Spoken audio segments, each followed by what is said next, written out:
La campagne pour les législatives a démarré ce samedi à minuit. 1337 candidats pour 250 sièges. On va se rendre ce soir à Boré, dans la sous-préfecture de Dimbokro. Vous le verrez, l'agriculture n'intéresse plus personne. C'est plutôt la course à l'extraction de l'or dans la région. On en parle dans ce journal. Après plus de 30 années d'absence, le postier est de retour dans les rues de Kinshasa. La société congolaise de poste en faillite avait abandonné sa mission de livraison du courrier.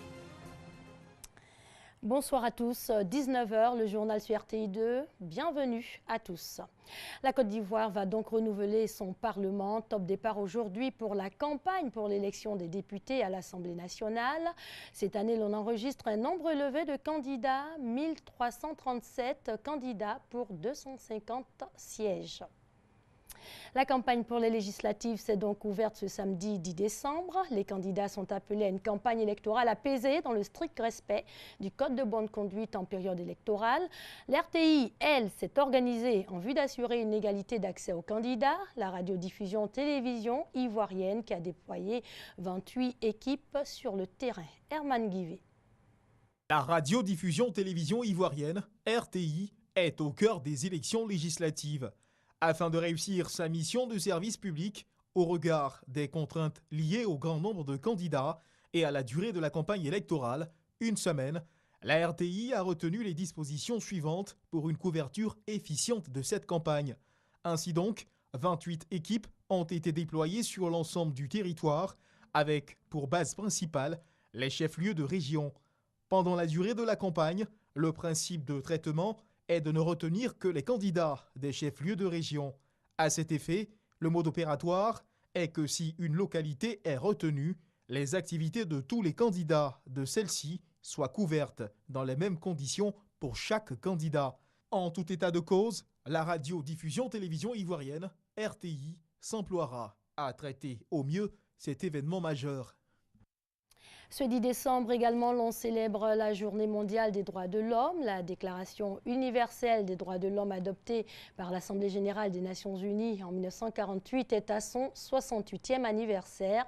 Chacun d'entre nous, partout et à tout moment, doit pouvoir jouir de l'ensemble de ses droits, réagir lorsque l'on est témoin d'une violation flagrante des droits de l'homme et enfin être au service des plus vulnérables. Le slogan retenu cette année est « Défendez les droits de quelqu'un » aujourd'hui. Ils sont aussi vulnérables et leurs droits pas toujours respectés. On parle des enfants. Le Fonds des Nations Unies pour l'enfance, UNICEF, a pour mandat d'œuvrer à leur bien-être. L'agence onusienne qui célèbre le 70e anniversaire de son existence. Sita Soro. Le Fonds des Nations Unies pour l'enfance, UNICEF, a 70 ans. Anniversaire que son bureau à Abidjan a célébré avec les enfants au cours d'une journée porte ouverte. Le thème retenu est « Pour chaque enfant, de l'espoir ». Ça illustre le mandat de l'UNICEF qui est de ne cesser de travailler tant et aussi longtemps que chaque enfant n'aura pas accès à une nourriture de qualité et assez pour manger à sa faim. Tant que chaque enfant n'aura pas accès à de l'eau potable, de l'eau courante pour ses besoins d'hygiène, pour grandir en santé, au banc d'école, à l'éducation. Donc pour chaque enfant, c'est le slogan des célébrations. Occasion pour le représentant résident en Côte d'Ivoire de cette agence des Nations Unies de dresser le bilan de 70 années d'activité dans le monde et en particulier en Côte d'Ivoire. Un parcours mitigé selon lui, car en Côte d'Ivoire, 2 millions d'enfants vivent sans un acte de naissance et un enfant sur 10 ne voit pas son 5e anniversaire. Sans compter les cas de violation des droits des enfants, que sont le travail des enfants et les violences à leur endroit. Tout enfant qui n'a pas un statut civil ne peut pas bénéficier des droits, soit à la santé, soit à l'éducation ou tout autre droit, puisqu'il n'est pas reconnu en fait par l'État. Il y a des inégalités entre garçons et filles. Il y a des inégalités entre les zones rurales et les zones urbaines. La violence faite contre les enfants, reste encore un défi majeur et que nous devons adresser, que ce soit les punitions corporelles au niveau des écoles ou bien à domicile. Cependant, il se réjouit des efforts faits par le gouvernement en vue du bien-être des enfants ivoiriens. Il faut reconnaître quand même que le gouvernement essaye de prendre cette problématique à corps le bras, en particulier la première dame de ce pays s'est investie de façon très honorable et très vive dans la lutte contre le travail des enfants. Les enfants présents à cette cérémonie n'ont pas manqué de faire un plaidoyer afin que leurs droits soient respectés. Il y a des enfants qui ne vont pas à l'école, qui sont à la maison, qui travaillent, mais ils ne vont pas à l'école. Donc je veux que l'UNICEF aide ces enfants-là pour qu'ils puissent aller à l'école. Je veux que le travail forcé des enfants s'arrête aussi et qu'ils puissent partir à l'école et avoir une éducation. J'aimerais que les adultes arrêtent de penser que les enfants aussi n'ont pas leur mot à dire en ce qui concerne la société. L'UNICEF a été institué par les Nations Unies au lendemain de la Deuxième Guerre mondiale afin de protéger et soigner les enfants victimes de cette guerre. On va se rendre ce soir à Boré, dans la sous-préfecture de Dembokro. Vous le verrez, l'agriculture n'intéresse plus personne. Les populations tournent le dos aux activités agricoles au profit de l'extraction de l'or. La famine est aux portes de la région. Les autorités, elles, sont inquiètes. Charles Tatou. Boré, dans la sous-préfecture de Dembokro. Risque de famine dans cette localité. Tous les habitants de ce village ont abandonné les activités agricoles au profit de celles de l'extraction d'or. Le village se vide de ce monde. Chaque habitant a son site d'extraction au point qu'après quelques minutes de marche, les vagues de personnes se fondent dans les broussailles. Impossible de les suivre jusqu'à leur lieu de travail, au risque de se faire agresser par certains parmi eux qui refuseraient de se faire filmer. Néanmoins, quelques-uns se sont prêtés à notre micro, surtout des commerçants ambulants et des aventuriers. Ils veulent boifler, mais vendent café express noir au chantier où le clano se trouve. Par jour, je vais gagner 2000 comme intérêt après les dépenses. Je viens de voir. Ça ne va pas là-bas, c'est pour cela qu'on est venu se défendre ici un peu. Depuis ici, là, par jour, on peut gagner plus de mailles, au moins 5 000, 10 000 pour aller. L'activité de l'orpaillage a pris de l'ampleur à Boré, touchant plusieurs villages environnants, notamment Brouaoussoukro et Bengassou dans le département de Bokanda. Depuis 2015, l'État de Côte d'Ivoire a mis en place un programme de rationalisation des orpaillages clandestins afin de protéger l'environnement. Ainsi, des actions de déguerpissement ont été menées dans plusieurs régions du pays. Cependant, cette mesure n'est pas encore appliquée dans les départements de Dembokro et de Bokanda. Chez nous, ces gens venus d'ailleurs ont réussi à convaincre les locaux, donc les autochtones, de ce que leur salut se trouverait dans l'orpaillage artisanal clandestin. Aujourd'hui, traquer les populations, c'est traquer les locaux sur leur propre sol. L'expulsion devient difficile. Donc l'administration se trouve face à cette équation. Mais nous ne baissons pas les bras. Pour l'heure, une réaction des autorités compétentes est vivement attendue pour mettre fin à cette situation qui risque de faire disparaître les cultures vivrières et pérennes dans cette partie de la Côte d'Ivoire. On s'intéresse à présent à ce film qui retrace l'histoire du Ziguéi. Le mot désigne ce mouvement qui a marqué la vie du pays dans les années 80 et 90. Sont membres de ce mouvement ces hommes au physique impressionnant, imposants et musclés, ces loubards comme on les appelle aussi, ont bénéficié à l'époque de la générosité de Félix Houphouët-Boigny. Ce film se veut un hommage au père fondateur de la nation ivoirienne, Moussa Konaté. Le Ziguéi, mouvement de la rue des années 80 et 90, a marqué l'histoire de la Côte d'Ivoire. Des hommes au physique herculien qui régnaient dans les quartiers d'Abidjan et dans plusieurs villes du pays. Ces caïds, mal vus par la société à l'époque, ont fini par avoir l'estime de feu Félix Houphouët-Boigny, premier président de la Côte d'Ivoire.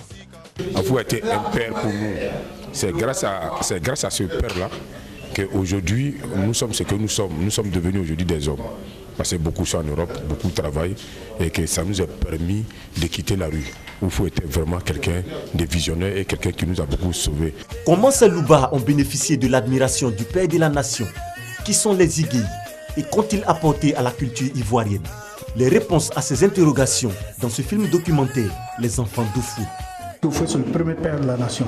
À notre première rencontre, il nous a dit, il ne voulait pas qu'on nous appelle les loubards. Il a dit, vous êtes mes enfants. Et ce mot m'a marqué. Et quand j'ai eu l'idée de faire le film, je me suis dit, je ne vais pas chercher le titre. je prends lui-même ses propres mots pour faire un titre.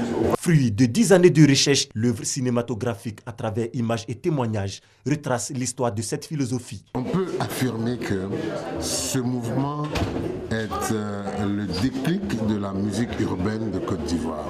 Fouette a été généreux avec la rue, donc c'est un hommage, c'est le seul qui a pensé comme ça.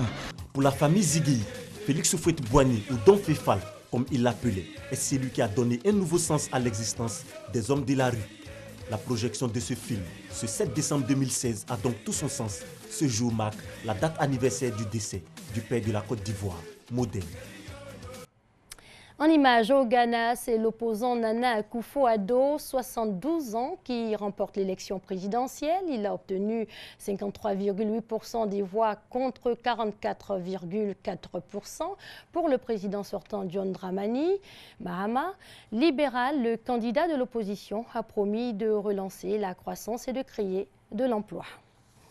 Et toujours en image, ce revirement de situation en Gambie, une semaine après avoir reconnu sa défaite face à l'opposant Adama Barrow, le président sortant Yahya Jammeh rejette les résultats de l'élection présidentielle du 1er décembre. Il dénonce des erreurs inacceptables de la part de la commission électorale indépendante.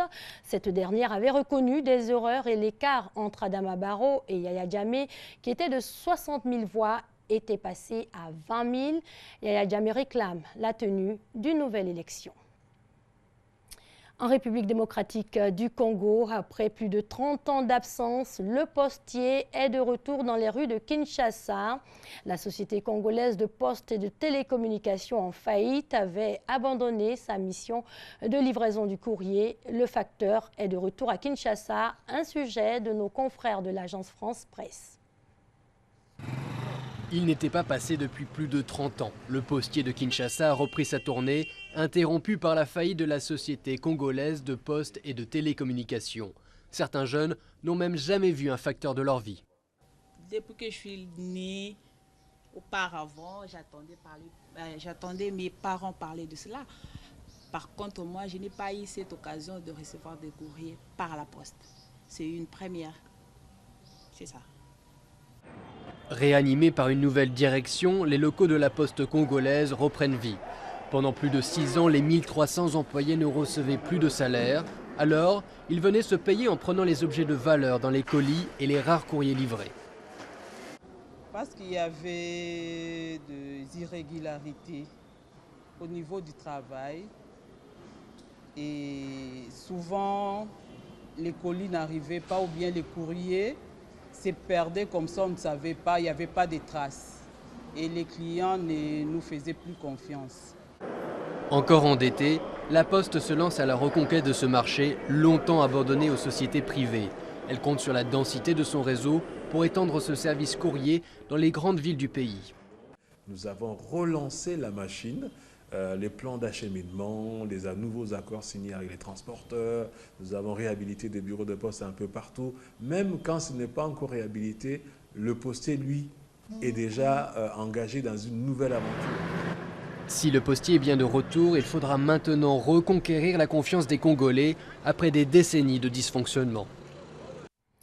Il y a 10 ans, mourait Augusto Pinochet. L'homme dirigea le Chili après un coup de force en 1973. 10 ans après sa mort, son héritage perdure dans de nombreux domaines, mais rares sont ceux qui le revendiquent. Regardez. C'était il y a 10 ans. À l'école militaire de Santiago du Chili, plus de 60 000 personnes rendaient un dernier hommage à Augusto Pinochet. Au même moment, des milliers de ses détracteurs demandaient que justice soit faite dans le centre de la capitale. L'ancien dictateur chilien est mort le 10 décembre 2006 à 91 ans, visé par la justice, mais jamais condamné. Le musée de la mémoire de Santiago retrace cette période noire de l'histoire du Chili, du coup d'État contre le président Allende en 1973 jusqu'au plébiscite de 1988. Je crois qu'il reste un processus assez long pour pouvoir oublier. Car même si pas mal de temps a passé, les blessures restent ouvertes chez une grande partie de la population. Figure de la trahison des militaires contre le pouvoir et d'une répression féroce qui a fait plus de 3000 morts, Pinochet a aux yeux du monde incarné l'une des plus violentes dictatures d'Amérique latine. Mais le Chili est resté divisé à son sujet. Pour la droite et les milieux d'affaires, il est celui qui a sauvé le pays du communisme. Pourtant, rares sont ceux qui se réclament aujourd'hui de son héritage.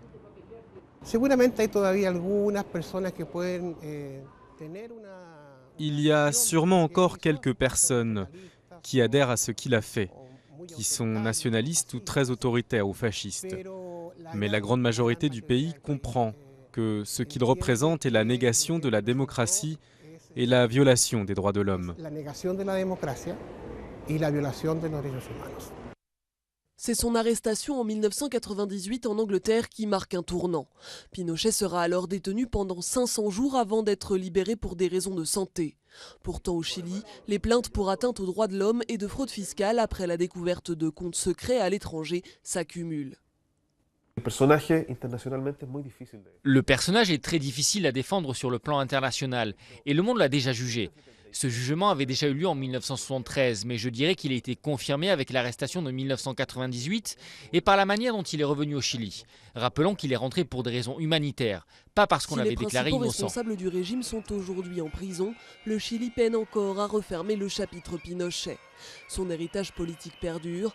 Après l'éducation, c'est désormais le système de retraite instauré sous la dictature qui est au centre des protestations. Excellente soirée sur les antennes de l'RTI, la marque du service public.